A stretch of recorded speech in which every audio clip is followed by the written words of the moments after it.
Dhe me mungesën e ndriçimit në pjesë të ndryshme të Prishtinës. Çka po ndodh me ndriçimin publik? Po kalojna drejt në temë. Faleminderit shumë. Në kuadër të projektit është të realizuar një ndërhyrje e gjerë për modernizimin e ndriçimit publik në komunën e Prishtinës. Qëllimi kryesor ka qenë rritja e efikasitetit të energjisë, reduktimi i shpenzimeve financiare, përmirësimi i cilësisë së ndriçimit në rrugë dhe hapësira publike, si dhe menaxhimi më i lehtë i energjisë përmes teknologjisë avancuar smart. Deri me tani, punimet e realizuara në zëvendësimin e trupave ekzistues të ndriçimit publik janë zëvendësuar dikon 2417 trupa ekzistues smart, me trupa të letë të teknologjisë më të lartë dhe me efikasitet të rritur. Janë vendosur dikon 209 trupa ndriçues në shtylla të reja në zona ku ka munguar ndriçimi publik. Po, e në ato vende ku, sepse kemi marrë informata, për shembull, e di që para disa ditë një nga Matiqani ka bëjë deklaroj që ndriçimi u ndreqë një problem tjetër ishte, e kemi po edhe kemi të konfirmuar që në disa lagjeve ka diçka pozitive, po në ato tjera të cilat po mungojnë, a nuk mundet ky proces me shku pak më shpejt, sepse tash po shohim që është terr edhe aty po mbledhen edhe qenë, ndacak edhe borllogu dhe të gjithat. Po, faleminderit shumë. Na kemi nda Prishtinën në 7 zona me 12 ekipe, të cilat janë të punu intensivisht në terren, me qitë smart, me energjinë më të re, domethënë të trupave ndriçues, edhe kjo sigurisht merr kohë se do të më punu edhe në kablo stoksor. Domethënë deri më sot për 2 muaj ditë jam punu 20724 metra. Kablo ajror janë punu 16000 metra katror. Kablo nën stoksor 30000 metra katror. Krejt kjo është të bo, domethënë edhe me bazamentet të reja për shtylla të reja me ndriçim dhe me sajnë. Kështu që është të bo një punë jashtëzakonisht e madhe që 2 muaj ditë. Kemi qenë pa kontratë, e dim që shumë pjesë të Prishtinës, po edhe në periferi, kemi pas probleme me ndriçim publik dhe po besoj që për 3-4 muaj ditë problemi i ndriçimit publik në Prishtinë po mos zgjedhur të gjitha lagjet me smart. Çto do të edhe me pyet, domethënë vitin e ri kena me hi me ndriçim në krejt Prishtinën, edhe jo vetëm qendra, por edhe Kolovica, Kodratrimave, e kemi kësi ankesa edhe nga fshatrat për rreth Bardhosh dhe Ajvalinës s'ka bëj. Po, nuk e di, domethënë Bardhosh jem të punu me ekipe në Kolovicë, jem të punu me ekipe në Vranjec, mundemi me ekipe të Juve, kur dani me dalë me pasë në secilën pjesë të Prishtinës është të punu. Nuk e di në Ajvali pas kanë ardhur ankesë, unë jam aty, tas një Ajvali as ka qenë. Nashta e kum gabuar në fshatin, po. Kemi ankesa faktikisht edhe nga Ajvalia, Bardhoshi. Po. Kështu që jem të punu me ekipet e Juve, kur dani mundemi me dalë me punën jashtëzakonisht të madhe që është të bënë ndriçim publik. Andaj edhe ju lusim të kemi bashkëpunim sa herë që ju intervenoni në mënyrë që na të informojmë qytetarët, por edhe ne do ju informojmë për secilën ankesë, sepse ka ditë këtu në emisionin Folmaren që prej fillimit të emisionit deri në përfundim është 1 orë emision. Krejt ka marrim telefonata, krejt ka pranojmë telefonata është ndriçimi publik. Ne kemi të nda me këto sezona të ankesave, po konkretisht ndriçimi publik në kryeqytet vazhdon të jetë një problematike madhe. Ajo se çka dua të ju them juve është që për shembull në Kolovicë është tërësisht pse po ndodh që mos me pas fare ndriçim. Nga donjëherë pranojmë ankesa të tilla që ka pak ndriçim, ka 2-3 drita që ja dalin ndoshta me to. Po për shembull Kolovica është tërësisht pa ndriçim publik. Domethënë me ndryshu, po. Kolovica sot nuk është komplet pa ndriçim, a nuk tregova që janë të punu 2 ekipe. Po, e kuptojmë, po. Janë të punu dhe kjo ka me vazhdu për 3-4 muaj ditë për me pas Prishtinën dikon 80% të ndriçume e një 90% të periferisë.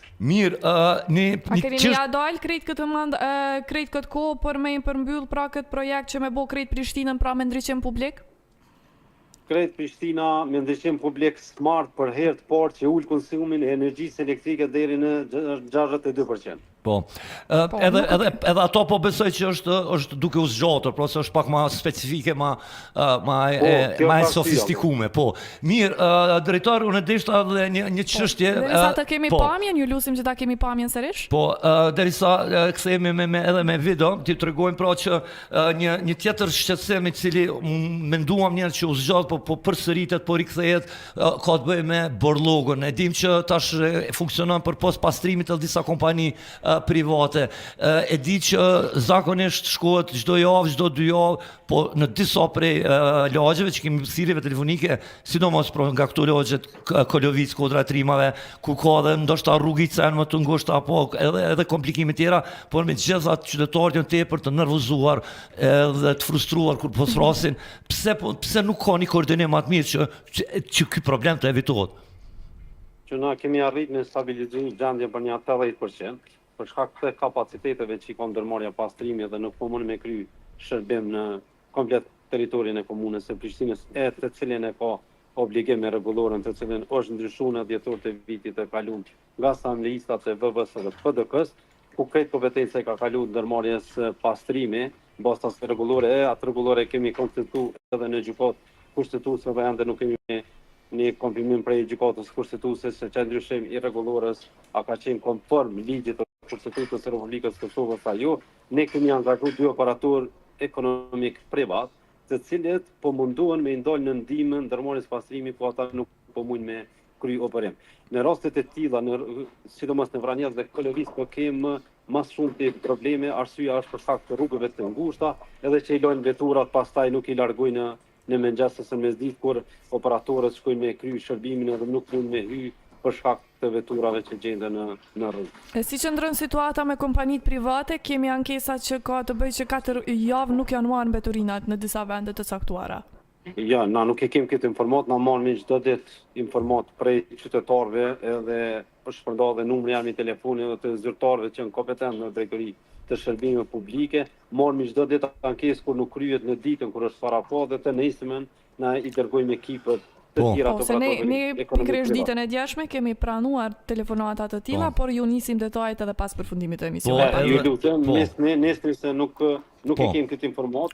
Nëse ka ndodhur, është keq që ka ndodhur, po nuk po besoj që ka ndodhur në një lokacion ku 4 javë nuk kanë shku me marrë mbeturin. Ashtu na kanë thënë neve në telefon. Deri në 4 javë dhe është intervistë thirrja edhe në YouTube nga ditët e kaluara. Po, okay. Nëse doni për hir të korrekcisë, ne mund të xhirojmë atë dhe të japim.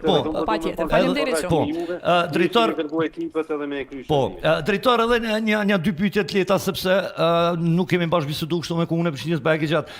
Për shembull është një çështje, një problem aty tek bunët qendër të Prishtinës në rrugën Luana Radina, ka pas intervenim diçka për ujësjellës dhe tash është prish aty trotuari, ka që mi 7 ditë dhe kemi marrë thirrje telefonike edhe video edhe foto. Si qëndron puna këtu? A duhet komuna me shku me ndreq apo ujësjellësi me kthy në gjendjen e mëparshme, sepse edhe midis qendrës qytetit pluhen turistat shëtisin poshtë në lart. Nuk jam kompetent së drejtoria e investimeve në kapitale, po me këtë problematik po bellafaqohemi çdo ditë, jo vetëm ujësjellësi që po na krijon këtë loshe, po edhe keci. Domethënë shkon e pren, as nuk merr leje prej komunës së Prishtinës, intervenon dhe nuk e kthen në gjendje të mëparshme, që është obligim i këtë rasti ujësjellësit ose kecit kudo që e pren asfaltin ose e prish kockat.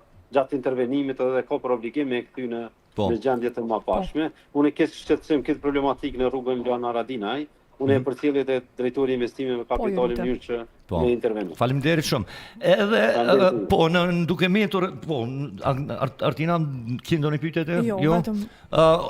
Deshta, pasi që më shumë u fokusuam në këtë çështjen e ndriçimit, jo është edhe çështja e qenëve ndatsak, për cilën në kohëve të fundit janë rikthyer përsëri janë shfaqur, po e di që ajo është problem më i madh se sa vetë komuna e Prishtinës.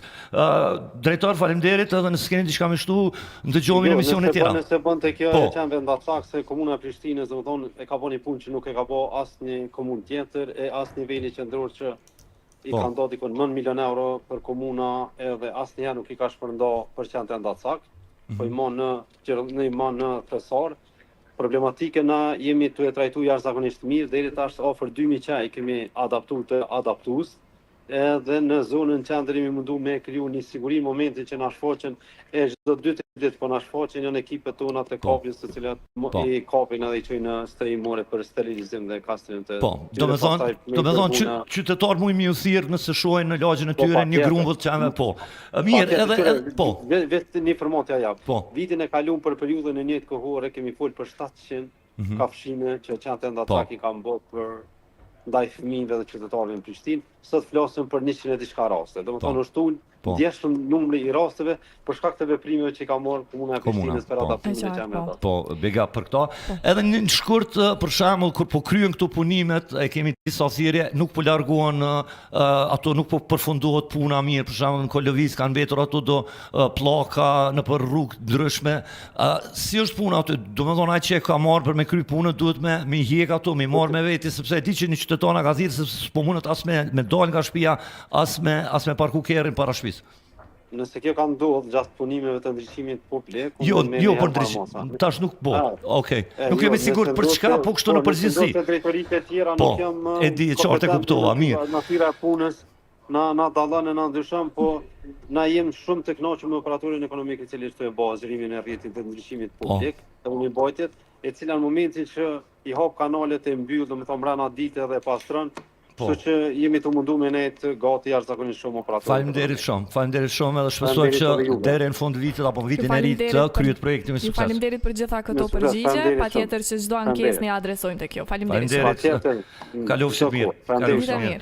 Ishim pra me zotin Bekim Gashi nga Komuna e Prishtinës dhe e morëm përgjigje, po besoj edhe ju dëgjues dhe shikues dashur nga Prishtina e kuptuat pra që është duke u punuar dhe brenda 2-3 muajve do të përfundon në 80% të qytetit të Republikës së Kosovës. Ndërkohë, gjatë kësaj interviste, ne kemi marrë fotografi të gjendjes së kryeqytetit, pra disa zona të caktuara që janë tërësisht pa ndriçim publik. Natyrisht që do t'i nisim këto fotografi tek Drejtoria e Shërbimeve Publike në Komunën e Prishtinës, po deri atëherë ne po përgjigjemi një telefonate. Alo, përshëndetje. Mirëmëngjes.